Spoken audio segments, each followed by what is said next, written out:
nice to see the residents here, along with some councillors tonight anyway. First of all, apologies for absence.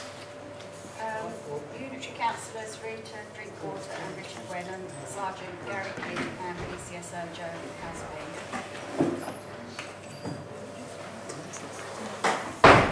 Minutes of the last meeting, which were held on the 10th of March 2014.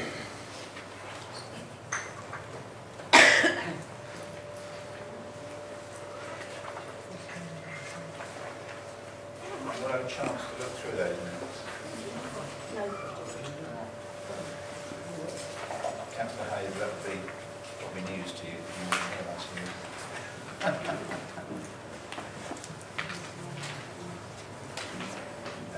Councillor Holloway is here, Councillor Clapper, Councillor Encontry and myself. Are we reasonably happy that there are accurate record of accounts from last year? The minutes from last year, Councillor Holloway. Last year, yeah. So we've got a proposer, we've got a seconder for those minutes. Councillor Clapper. Okay, thank you.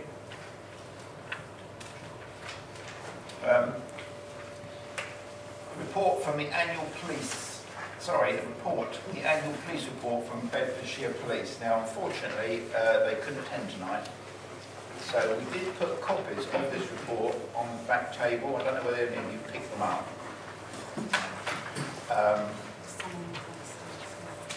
I will just quickly read out the summary in case you haven't picked it up.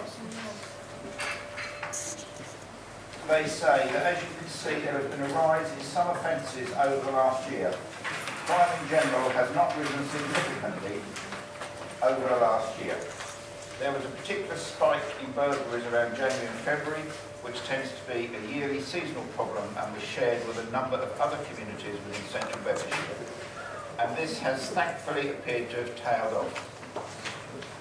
In response to the increase in vehicle crime, I held a number plate securing event in December.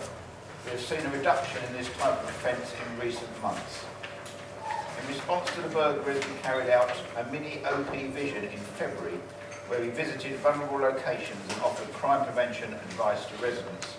We also set up the mobile police station as a central hub for residents to come and raise any concerns they might have had. There are plans for further community events, including the 8th of April, which I am still working on, and further events across the year are inevitable. I will liaise with the Town Council as well as Neighbourhood Watch and as many residents as possible to identify current issues and discuss possible solutions.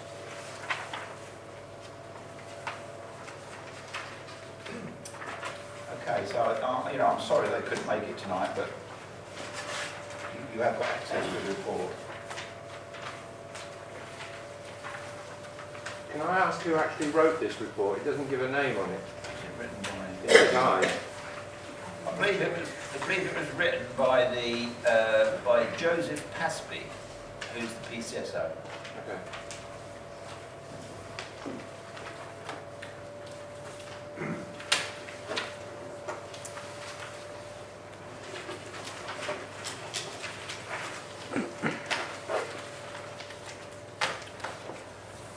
We now move on to reports from the chairman of the following committees. The first one being planning, which is myself, so I'll go straight into that. As I do say each year, the Town Council is only a consultee and submits its recommendations to Central Beds, which is the main authority. There have only been 25 applications to date, with a month and a half still left. Most of these were for minor works, only 2 really are worthy of any note. The first one being Twin Acres, which was for a change of use for 10 traveller families. This was refused by Central Beds last year. And then in December, there was a variation of condition for a maximum of 24 caravans, of which no more than 14 would be static or mobile homes at 197 Hitchin Road. And again, as I believe, if you read Facebook, it's been widely put on there, that has recently been refused by Central Beds. I'm sure that Councillor O'Garno will refer to that when he does his address. As far as the master plan goes, there's been very little activity since we had the consultations here last year around this proposed development, but behind the scenes work is being carried out. On the east side, plans for the new road are now complete for access from the A507 to the bottom of the hill, Lewis's Dairy. That is awaiting sign-off from the CBC Executive Committee, which will be held imminently. On the west side, they're not as far ahead of that because obviously there's multiple landowners, but plans are afoot to seek approval from those landowners to complete an archaeology survey from the main developer on that side, which is Nigel Lewis.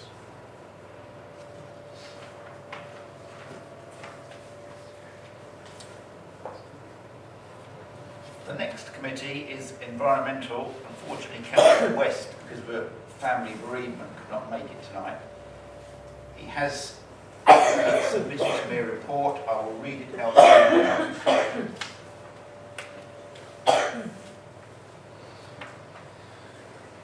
This is from Councillor West on environmental issues. This has been a good year in some fronts, but bad in others. I will deal with the good points first. Thank all the staff for their hard work throughout the year and the members of the Environmental Committee for their hard work and dedication throughout the year, and all the volunteers for what they've done for the village, and the owners of Henlow Lakes for such a well-kept, nice area open to the public. Councillor White for the work that he has done in repairing some things around the community and his survey on the street lights owned by the Town Council. Here are some good points. We have worked with multi-agencies to push the Greenware on. I would like to thank all parties that have worked on this and the work of the BRCC and CBCC and Stockport Town Council. Stockport Town Council for allowing the meetings to take place in their building and sharing it. As a part of the Greenware, it has looked at Eatonby Wood both to make it larger and better for both public and wildlife. I'm reading this directly from the report, so excuse me, but if anyone should go there, please wash your boots or shoes before you walk anywhere else. Because of ash dieback, this could at least help stop the spread of it. Some new footpaths and bridges have been installed. Some green infrastructure money will be coming to do some work within Arlesey. We've worked with Acorn and Glebe Meadow and would like to take this opportunity to thank both groups for the work they have done around the village and on the nature reserve. Please say thank you to Mrs. King and the group of young people for winning an award and becoming an award-winning allotment. This has got young people into growing things and takes a lot of hard work. That's Nicola King, who frequently attends Town Council meetings. The council officers work with CBC to give out recycling bags to anyone that has come to the office and asked them for them, and also as a box inside the office which you can put your old batteries in. And these go to recycling and stop them going to landfill. Thank you to Arlesey Remembers You project for all the work they've done in their project and for the hard work in getting a large number of trees that would improve the area around the lagoons, both for the wildlife and the public. Thanks go to Mr. J. Savory, who gives up his time and picks up a lot of litter and keeps the village clean. John Savory is a resident, I believe, lives in Old Oak Close. Network Rail have put a new bridge to make it safe to cross the railway to get to the Hickle Way. Our ground staff have been out and removed broken glass, tin cans, etc. from footpaths to make it safe for the children to walk to school, and also cleared the same from grass verges. All ground staff will now be composting the vegetation that they cut down. This will save a lot of money in sending it to the dump and will also mean it is not stored in bags in or around the cemetery. All thanks to all the people that made the churchyard clean and tidy and the working parties that did the work. And then he moves on to some points which he says are not so good. He says that dog poo has been and is still an issue. Even with the dog orders, the town council gives away the bags, but there is a large number of owners that do not and will not pick up after their dog on the paths and grassed areas and the players in the village. Town council is working with CBC to improve this, and now CBC wants to train volunteers to act as dog wardens. For more information, please contact your ward member or CBC. The biggest things that went wrong were the closure of the children's play area, and this was on health and safety grounds. To this I am sorry, but I'm happy to say it is now open, and we have 2 checks, 1 weekly by our staff and 1 monthly by a playground equipment specialist. The play area should never have got in the state that it did before all the members and the ground staff and management. But the one person that was at fault is the chairman of the Environmental Committee, myself. Some skate park kit had to be removed due to vandalism, others had to be fixed. The kit was removed because it was unsafe. We had issues with fly tipping on farmland by a local farmer that backs onto the wreck and the allotments. This caused the farmer and his family some distress, which I'm sorry. I asked the ground staff and they said it was not them. We have now blocked the gaps in the fence to stop people going onto the farmland. Street lamps have needed some work, so thank you to the contractors for the work that they have done and continue to do. Fly tipping, a number of fly tips have happened in the village, and members of the office have worked with CBC to clear it. Members have reported it, but CBC have cleared it, so the work should be picking up. So the work will be in picking up the phone. A number of letters have been sent out asking residents to cut back their hedges as they are overgrown onto the highway, and Central Bedfordshire have cut back some hedging, which was making it dangerous for residents. He does summarise by saying that this year has not been a good one, and he hopes that there's not a repetition of it. Lots of things have not gone well, and I hope things will improve in the future. That's from Councillor West.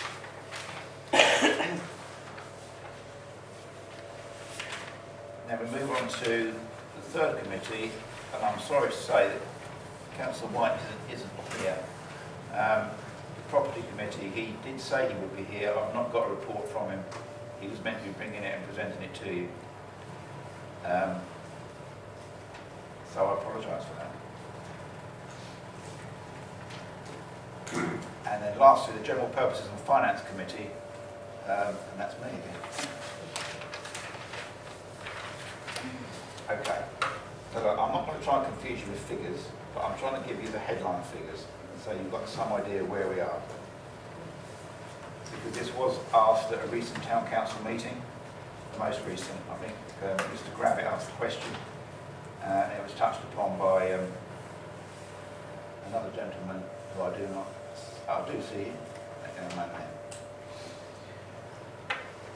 there. GP and Finance deals with general admin of the council, including the resource centre. It's responsible for the issues, procedural matters, and HR issues, procedural matters, and minimising costs. Resolutions made are recommended and brought before the full council for approval, as is the case in all of the committees. The total precept from Central Beds for 14-15, the year that is just ending, was 179,512. Next year, it is 180,795. That's an increase of 1,283. We have maintained a zero council tax increase because of the increase in the number of properties in the council tax banding base figure. So it actually offsets that.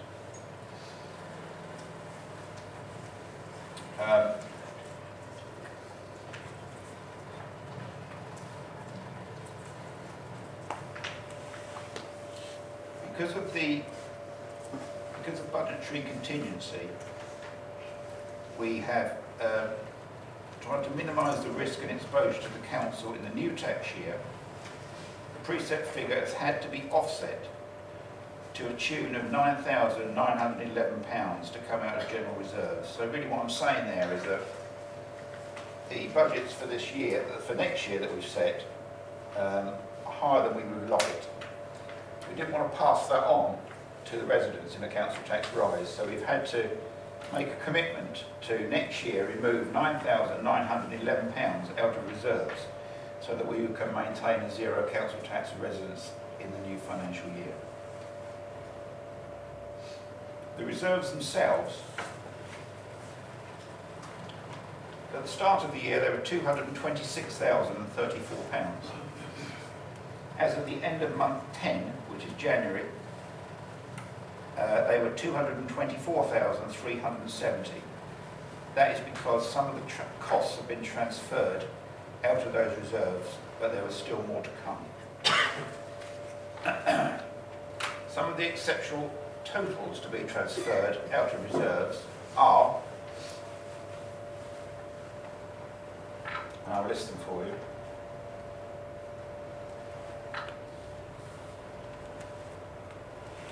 Legal fees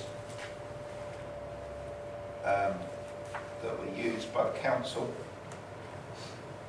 in a dispute with a former employee came to £9,030. That does include the settlement figure that was paid to that individual. £2,000 to the Arlesey Remembers You project. £20,000, £20,556 was the second payment for the refurbishment of the community centre roof and general improvements in the toilet area. £33,191 for the cemetery project, which was the dewatering. £5,041 for the electricity connection at the cemetery, which wasn't there initially. And then there's one more final payment to make to complete our payments to Cemetery Development Services at our consultants, £439. That comes to a total of just over £70,000. These amounts are included in the latest summary of income and expenditure, which shows an overspend year to date of £25,705. So, the projected overspend after month 12, which will be March, at the current rate of overspend, we're likely to overspend for the year by £33,000 because of these exceptional costs we've had to bear. This will mean that the reserves in the new year will drop by 15%, approximately, to 186,000 from 220,000. Right, as you know, as I've already said, our precept for the year, next year, is 180,000.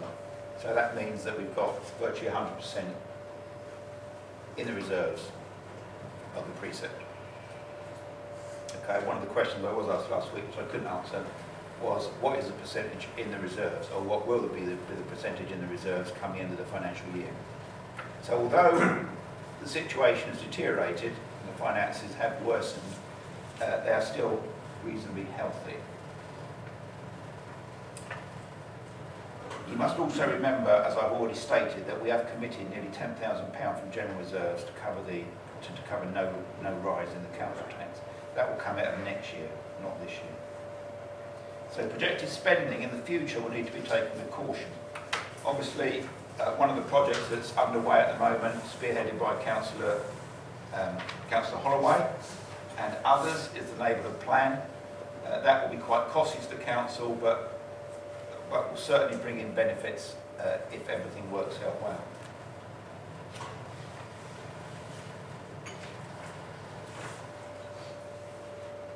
I would like to welcome 2 new employees to the Town Council since last year's annual town meeting.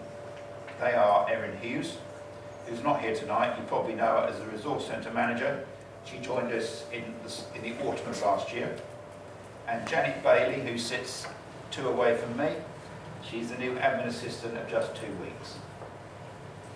I wish them well in their new roles.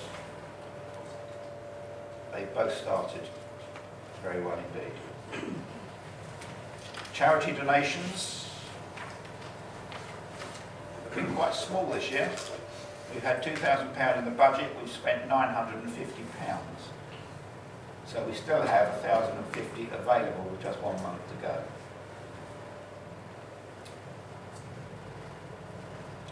Okay, that does conclude the GPF finance report.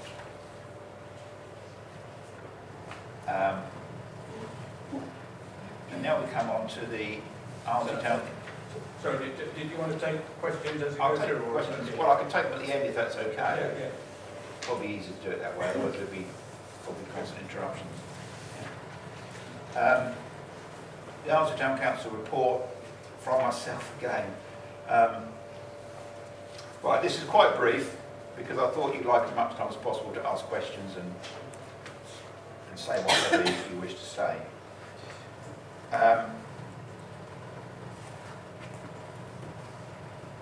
Right, well, first of all, I'd like to thank the fellow councillors for the support over the last 12 months. It hasn't been easy. It didn't start off well with the May meeting last year. And I've had to have some time away as well because of family loss. So it has been quite a challenging year. As most of you are aware, the council has been in the headlines for not all the right reasons, and business as usual has been extremely challenging. 4 councillors did resign in the middle of last year, and 2 new ones, Councillors Orban and Hayes, who are both here tonight, have come on board. Additionally, the town clerk, Elsie Hare, did resign a few weeks ago. Leslie Rowe, her assistant, has been given the acting town clerk role, pending a permanent replacement being appointed. I would particularly like to thank Leslie for all the great work and support that she's given the council at this time. It has been invaluable.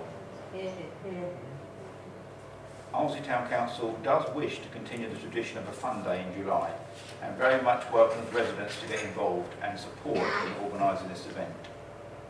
So if anyone is interested, can they please contact the office and we'll arrange a meeting about it.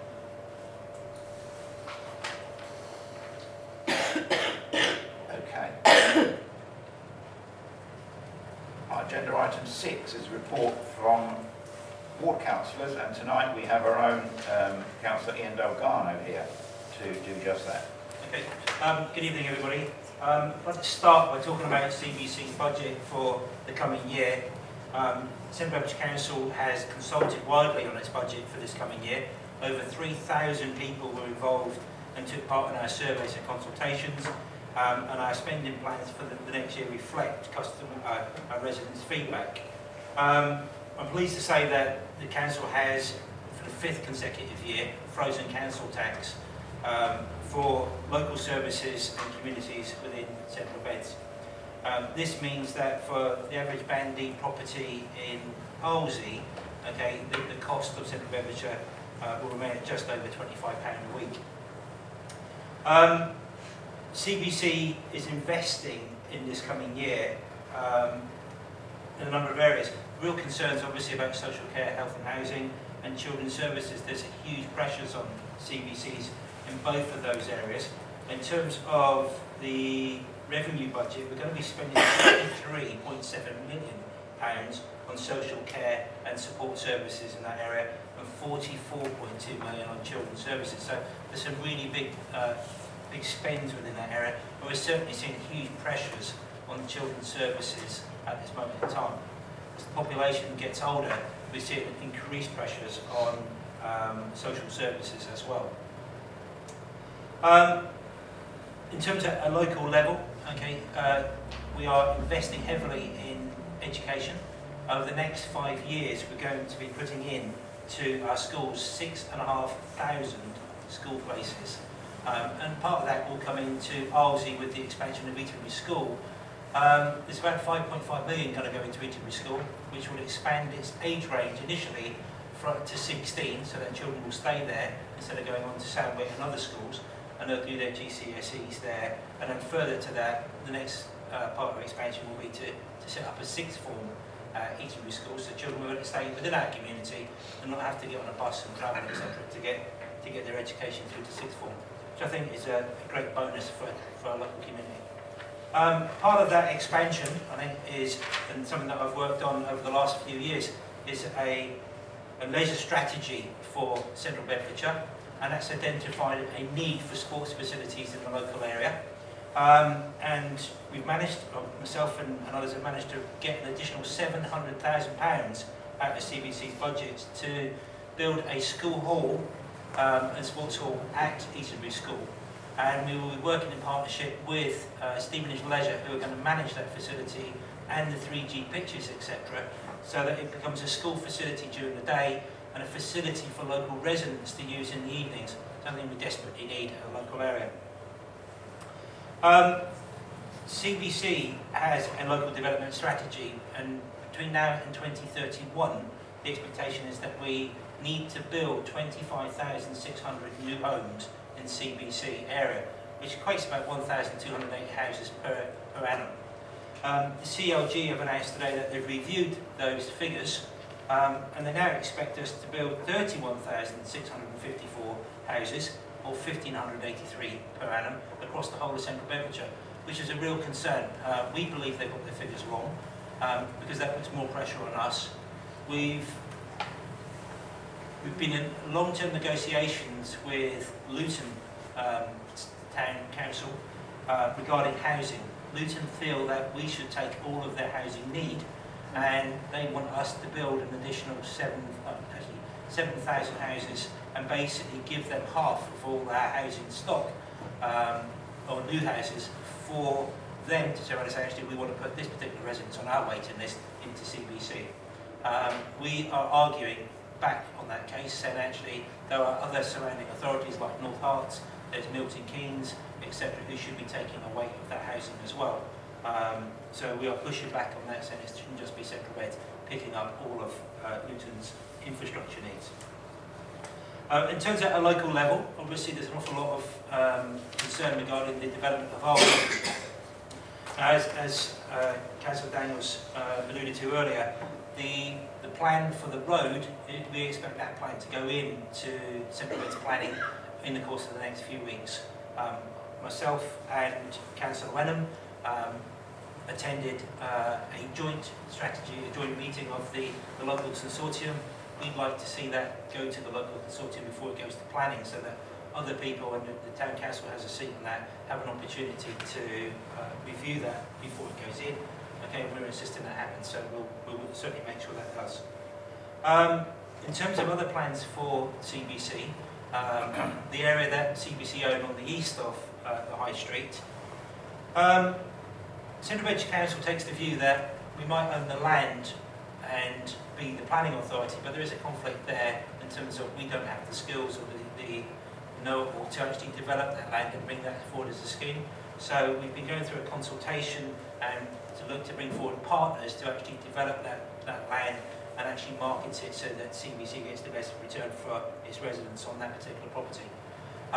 In terms of the west side, okay, we're still waiting for the consortium on that side to actually get their act together and bring forward plans. I'm sure they will quite quickly, but there's certainly imagine the road coming forward quite quickly. But they do need to get their surveys finished off before they do so. Central Bedfordshire Council certainly wouldn't accept an application until they've done a thorough job on that. In terms of green infrastructure, we heard earlier that a bid had gone in for green infrastructure. I'm pleased to say a bid has been successful to the tune of £94,000 for the green wheel for Eatonbury, and projects will start very shortly. It will take about 2 years to actually deliver that project. I'm pleased to say that Astwick on the other side of Stopfold have also asked to join the green wheel, and they've put in a bid for a further £48,000 as well, which I believe will come forward. So that will give us £138,000 to put green infrastructure around our area, which I think will be very, very good in opening things up. There are a couple of other things that I'd like to mention. On the 2nd of June, we're going to be holding a Cheering Volunteering Awards in Dunstable at the Grove Theatre. It is a theatre that's owned by Central Beds for Central Beds residents, and that is looking to present awards and celebrate volunteers and volunteering within CBC. And we will be putting out details in terms of nominations very shortly. But I believe there's a huge cohort of people in Arlesey who deserve some recognition, and I would ask that members of the public and councillors, etc., join me in actually putting people's names forward for that. Okay. Some of you may have seen on